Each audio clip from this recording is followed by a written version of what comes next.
I work for an air conditioning company that mainly handles residential and small commercial work.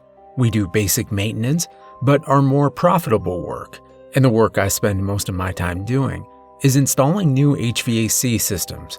Over the last 5 years of my job, I've seen a few odd requests, custom work or heating and cooling spaces with unique problems. But when I saw the service note that just said, underneath, and listed an address out in the country, I stopped by the dispatcher's office on my way out of work. Hey, Mar, I know you get busy with calls, but can you give me more info on a new service call than this?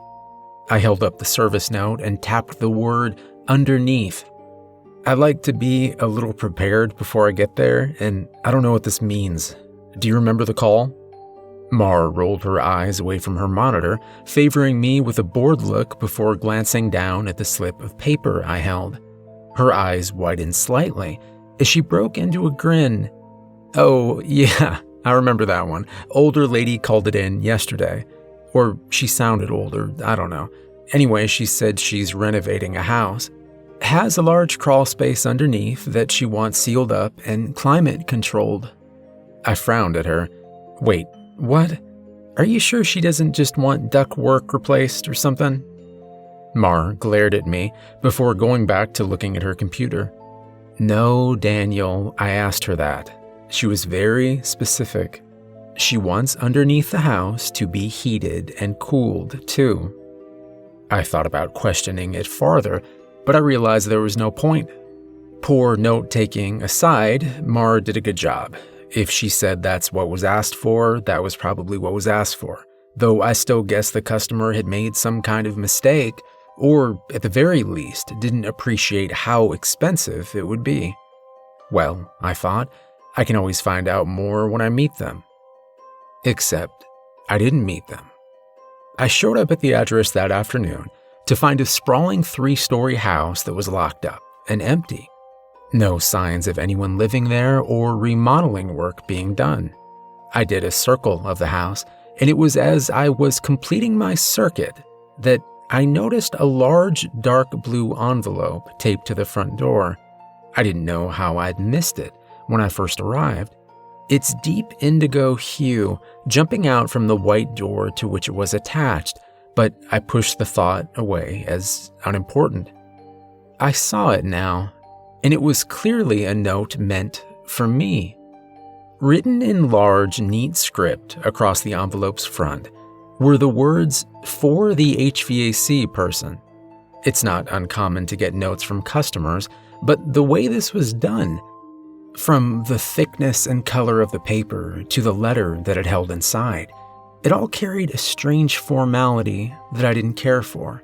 I think it was because it didn't feel like a reminder or a little instruction from a client.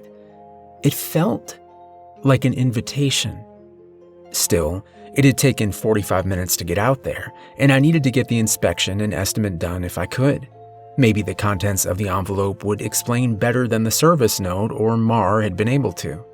So I opened it, found a sheet of thick paper folded neatly inside and covered in the same large and orderly handwriting as the envelope itself. And this is what it said. To the service provider. As I mentioned on the phone, I am remodeling this house before I move in. This property has several unique features, one of which is a spacious crawl space on top of concrete slab. It stands approximately 5 feet at all points, and I have uses for the space that require cooling and heat, as well as proper ventilation. I need the crawl space sealed and an HVAC system installed.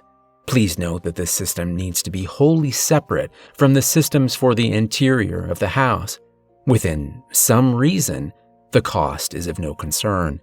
Please inspect the property, provide your estimate, and I will confirm it within 24 hours. I will then provide any prepayment your company requires by the end of the week. Thank you for your time, your expertise, and your discretion. I still didn't understand the point of any of it, but I didn't have to.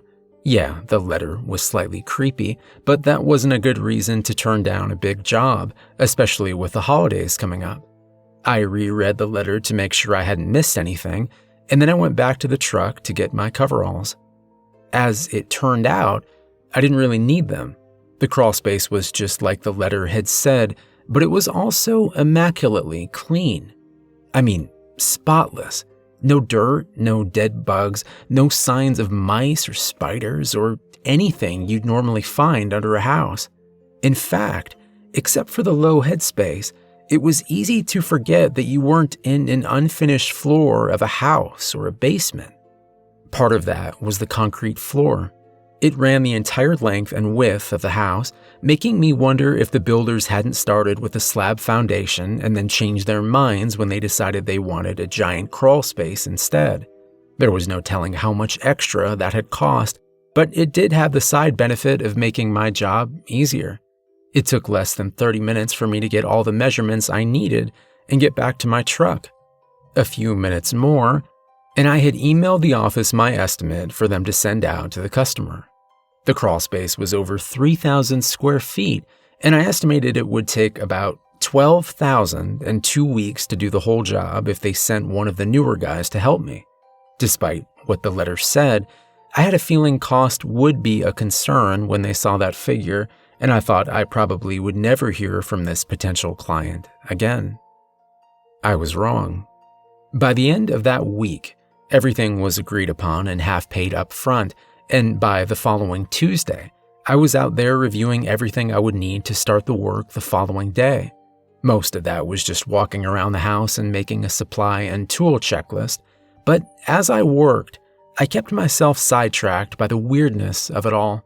Not just the job or never talking directly with the owner, but the house itself. Looking through the windows, I could see polished floors of light wood and walls that looked clean and freshly painted. No furniture, but all that meant was that the woman hadn't moved in yet. Still, it struck me as strange that there was nothing in the house. No trash or cleaning supplies, no forgotten water bottle or fast food bag.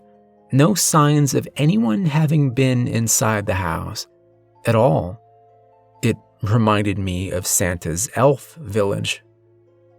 When I was 7, my parents took me to the mall to see Santa. Not just any mall Santa, but the Santa at the huge new mall just over the state line. The Santa who traveled with his own magical elf village. It had taken us 2 hours to get there, and when I was smaller, my parents likely wouldn't have bothered going that far just for me to see a fancier mall Santa. But that was before my little sister Kennedy had gone missing in a grocery store 2 years earlier.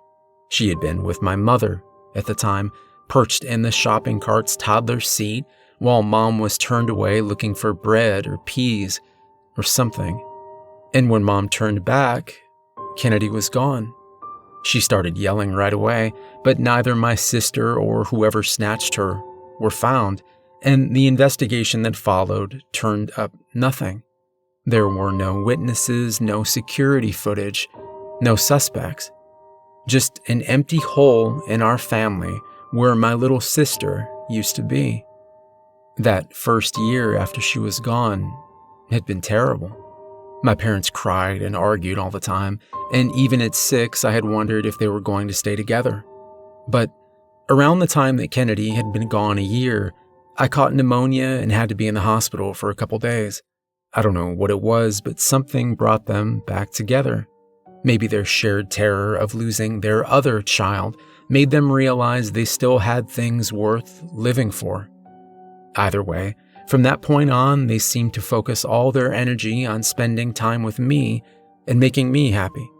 Spoiling me, really. I wasn't a bad kid. I don't think I turned into a brat or anything. And it wasn't that I didn't appreciate the extra toys and special treats, as well as getting more attention from parents that had always seemed a bit distracted and distant when I was younger. I definitely did appreciate it, at least in theory.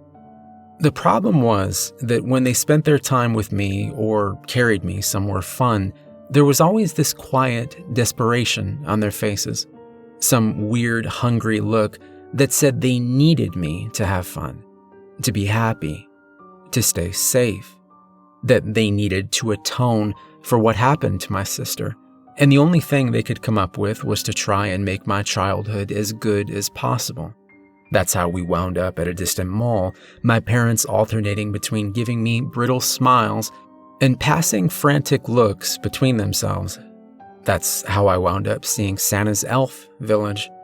It dominated the center of the mall, with lines of kids and parents waiting to see the man himself, an area to the near left for pictures, and a small kiosk to the far left where you could pick up a photo of your child talking to Santa in an overpriced plastic frame.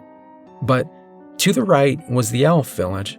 It wasn't much of a village, really, just 3 small houses made out of plaster or something, the color rubbed off at the edges of the roofs and corners by the corrosive effects of time and rough use.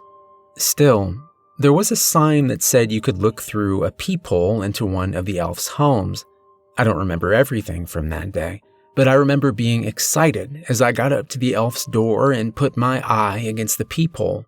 I knew it was all pretend, but it was still fun to see whatever they might want to show me. On the surface, it was simply a shabby presentation of a small and cozy elf house. There was a little kitchen area and a small chair sitting in front of a tiny stone fireplace. A tea kettle sat atop a yellowing lace doily. It was probably meant to be cute, something that was probably meant to match a child's idea of an elf's house and instead came across as a cheap knockoff version of the kind of place a hobbit might live. And I didn't find it cute. I didn't find it funny. I felt my breath quicken as I looked at it, my eyes combing over every detail, trying to find something comforting that could make the wrongness of it less wrong. It wasn't that it was disturbing in any obvious way, but there was this artificiality to it, a worrying lifelessness that made it clear that this wasn't just make-believe. It was a lie, a trick. I'd backed away from the elf house quickly after that. I still hadn't seen Santa, which was the whole point of the long trek to the mall, but when I said I wanted to go, my parents passed another look between each other and then quickly agreed. I kept waiting for them to complain, to question why I suddenly got scared, but they never did. Instead, they took me for ice cream and we never talked about it again. 4 years later, my father was leaving his office late one night when a car came around the corner and ran him down at the edge of the lot where he'd parked. I've never seen it, but apparently there was a grainy video from a nearby bank security camera that showed the car's headlights for a moment, but the driver didn't stop and they never learned who it was or why it happened. When I was 13, my best friend Andy Murphy went to the hospital to get his appendix out.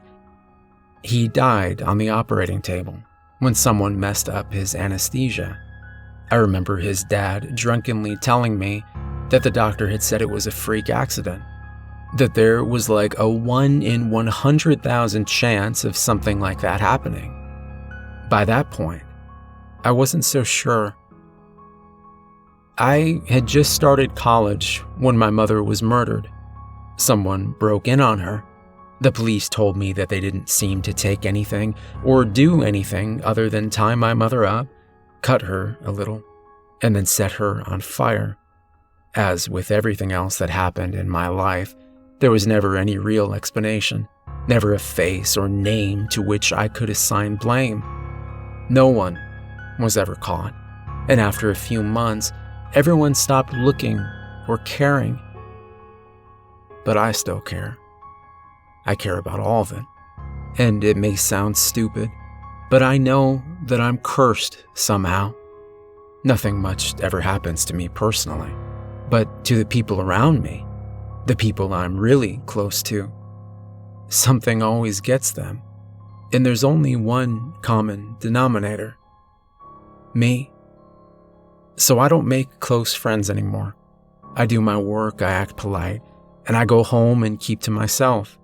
No friends, no significant others, no new victims for the meat grinder that seems to have followed patiently behind me all the days of my life. And while it's a lonely life, it's not a terrible one. I enjoy my work and I'm good at it. Bigger jobs like this, I have to have physical help, but I make sure to not get too friendly with anyone they send, and if I start getting too used to someone in particular helping me, I ask the company to swap them out for someone new. It sucks, but it's safer that way. After backing away from the windows of the empty house, I headed back into the crawl space to make sure I didn't need to do any cleaning prep before I started sealing the following morning.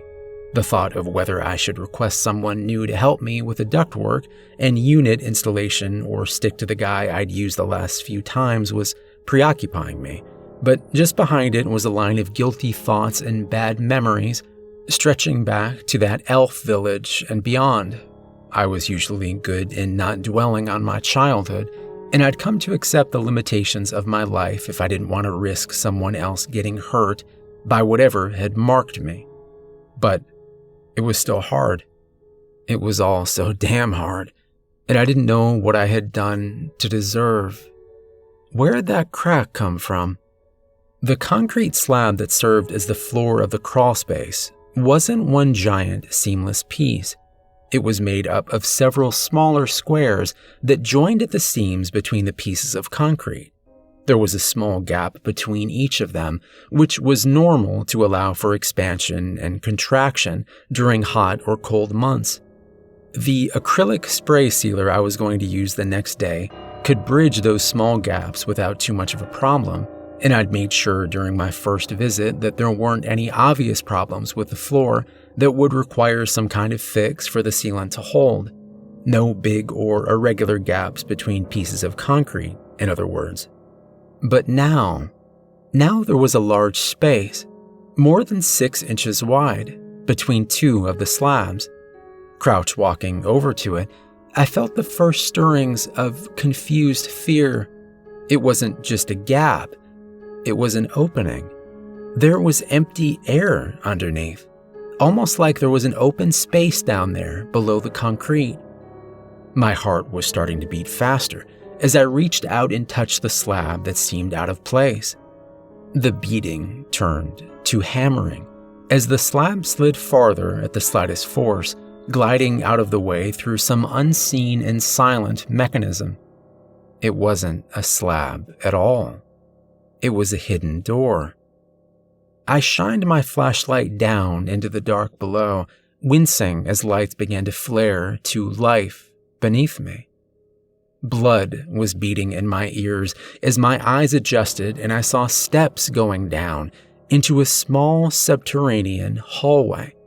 It was some kind of hidden basement, bare except for the stairs, a door at the far end, and a small table containing what looked like a photograph and another dark blue envelope. I was terrified. This was some kind of intentional trap, or I'd accidentally stumbled into some creepy secret basement, and either way, I needed to get out of here and call the office. But then I realized I recognized the picture on the table. It was a photo of Kennedy, taken just a few weeks before she disappeared.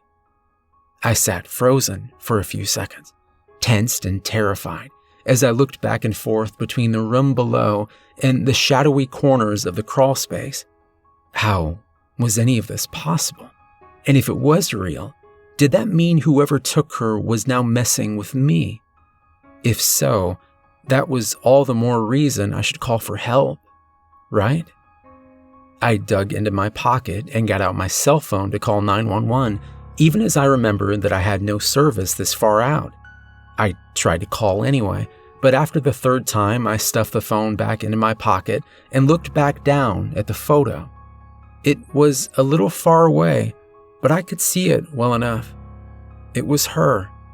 It was impossible, but it was her. So I went down. The stairs were metal and seemed sturdy as I walked down them slowly, repeatedly telling myself I would be ready to run at the first sign of trouble. I reached the small wooden table and picked up the photo with a trembling hand. I hadn't seen this photo since my mother had been buried with it. As far as I knew, that was the only copy, and I'd buried it with her charred remains when the state investigators gave me her body back for the funeral. Shaking my head slightly, I sat the photo down and picked up the envelope. It was addressed to me, though more specifically this time. It took me 3 times to steady my hands enough to open it, and when I did, I found another single thick sheet of paper inside. This one simply said, "To Daniel, to better understand, you must go deeper in." Underneath that, as though to clarify the point, there was a rough drawing of a door just like the one at the end of the hall. The door was uneven somehow. It seemed perceptibly narrower at the top than at the bottom, and there was a mark near the top that I'd never seen before and didn't understand, but which was crudely replicated on the drawing as well. Whoever was behind this, they wanted me to go inside. I felt sure it was a trap at this point, certain that if I did anything but try to run, I would only get trapped down here in some serial killer's dungeon, and I was definitely scared by the thought. But I was also angry and confused, and I could feel my need for answers overriding my fear for the moment. Could see my body moving toward the door rather than the stairs. And when the door opened easily, I went into the second room. It was largely the same as the first. There was a door at the far end and a table in the middle. The table contained 2 more photos and another envelope. The first photo was a smiling, nondescript photo of my father I'd never seen before. It almost looked like a driver's license photo, but I couldn't say that for sure. He looked to be slightly younger from what I remembered when he died, but it was clearly him. The second photo was harder to identify. It was a burned-up body, twisted and blackened by the flames. It looked like it had only recently stopped burning. Though the picture wasn't the best quality, I thought I could even see a thin thread of gray smoke trailing up from what had once been an arm. I knew who it was, of course. Who else could it be? I felt tears springing up into my eyes as I looked away from the body to the distant corner of the picture. I recognized the room. It was my mother's living room, the place she'd been burned alive. I dropped the photo as I doubled over, retching. Nothing came up after several heaves, and after a few seconds I managed to stand back up slowly, my hand landing on the envelope as I touched the table for support. Fighting the urge to tear the envelope into little pieces unread, I instead made myself open it, gently. This could all be evidence. I needed to try and not disturb it more than I could help. A dim voice told me I should go and get help now, let the police deal with all this. But I ignored it. I was in this now. I needed to see it through. I needed to know. The next paper said, "I have always been with you. I have watched and shaped your life since you were born." I crumpled the letter without thinking, and then, disgusted with myself, I sat the wad of paper gently back on the table before striding toward the next door. The last room was just that, the last room. There was no other door leading away from it, and again, its only furnishing was a small table identical to the others.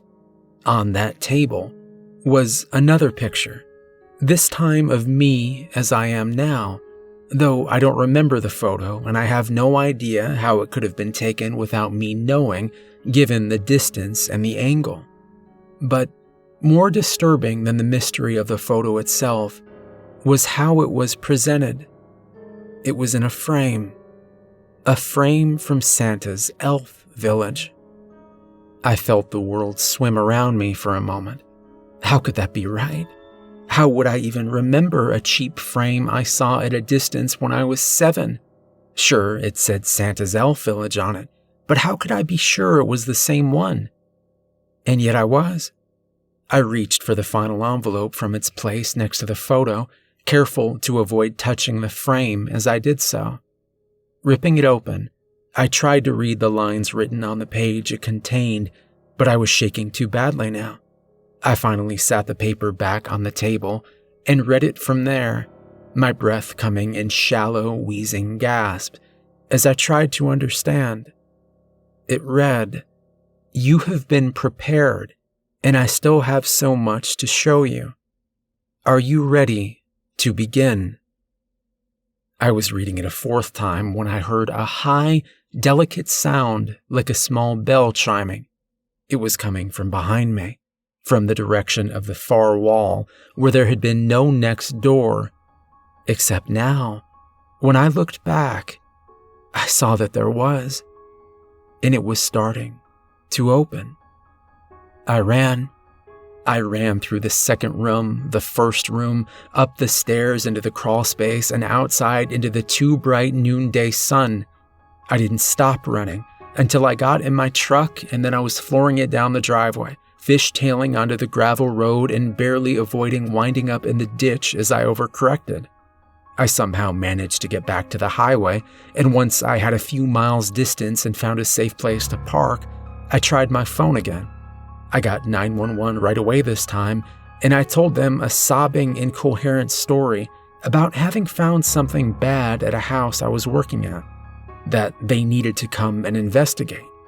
I finally managed to give them the address, and then I just sat there for a while, shaking and crying as I tried to decide what to do. I debated just going home or heading back to the office, explaining to my boss what had happened, or at least some version that would make sense to him while making it clear we weren't doing that job. But I kept going back to the idea of returning to the house, of explaining to the cops the significance of what was down there. Sure, they'd taken my information and would probably talk to me later, but what if they missed something or didn't try as hard without knowing what they were looking for? I decided I couldn't risk it. Wiping my face, I turned around and started heading back to the house. I could see the lights through the trees before I reached the driveway, setting off a flood of relief that loosened the tension in my chest. At least they were out here looking into it. I started to turn down the driveway when I realized it wasn't just patrol cars I was seeing, but fire trucks. Because the house was on fire. They wouldn't let me get close, but when I told them that I was the one that had called 911 and that it hadn't been for a house fire, the deputy nodded and told me to wait in my car until one of the investigators arrived. When she did, I gave her pretty much the same account I've written here, except for the door that appeared at the end of that final hall. They suspect me of arson, but of course they have no proof. But even if they believed me, they have no proof of what I'm saying either. They tell me they do see signs of what they're calling a detached sub-basement, but anything that might have been there is either gone or destroyed by the flames. When I ask how the fire would have gotten through multiple metal doors, they just stare at me, as though they are trying to be polite, trying not to call me a lunatic firebug to my face. I don't think anyone can help me. I've created a life without real attachments, with no one who trusts me or who I can trust, with no one who cares, almost completely alone. But just almost, because I'm not really alone. I always have this constant companion, this corrosive angel eating away at anything good in my life. The thought of this unseen curse, this invisible stalker, has always terrified me, even more so now that I know that it's real. But even that confirmation isn't the worst part. No, the worst part is what might come next, The day when I see something out of the corner of my eye or hear the crystal ringing of a small bell, and when I turn to look, I see a door that shouldn't be there, a shape that doesn't belong, a voice that reaches across the distance to burn away what little I have left with 5 small words. Are you ready to begin?